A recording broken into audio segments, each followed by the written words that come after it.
பரிசுத்தராமனுக்கு ஸ்தோத்திரம். மகிமை உண்டாவதாக. நாங்கள் மதுரைக்கு 2 days கேம்புக்கு போனோம். சும்மா ஃபன் பண்ண அந்த மாதிரி நினச்சிட்டும் போனோம்.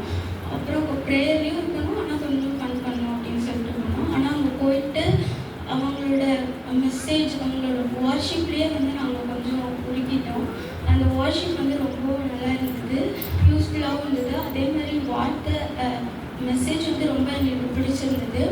அந்த மெசேஜில் முக்கியமாக டெஸ்டிமோனி எங்களுக்கு ரொம்ப பிரயோஜனமாக இருந்தது. அந்த டெஸ்டிமோனி மூலியமாக தான் இவங்களும் இப்படி இருந்திருக்காங்க, நம்மளும் இப்படி இருக்கணும் அப்படின்னு சொல்லி சில விஷயங்களெல்லாம் நாங்கள் கற்றுக்கிட்டோம். அப்புறம் நிறைய கவுன்சிலிங்கும் எங்களுக்கு கொடுத்தாங்க, அதுவும் எங்களுக்கு ரொம்ப யூஸ்ஃபுல்லாக இருந்தது.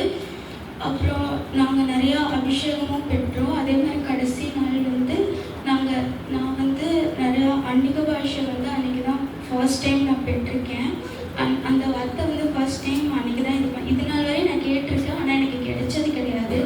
ஆனால் நான் அங்கே போய் பொருத்தனை பண்ணி ப்ரேயர் பண்ணேன், எனக்கு வேணும்னு சொல்லிட்டு. கிடைக்கலன்னா போக மாட்டேன்னு. அதே மாதிரி எனக்கு நல்ல ஒரு அன்னிக பாஷை வார்த்தை இயேசுப்பா எனக்கு கொடுத்துருக்காரு. அதனால இயேசுப்பாவுக்கு கொடானிக்கு ஸ்தோத்திரம்.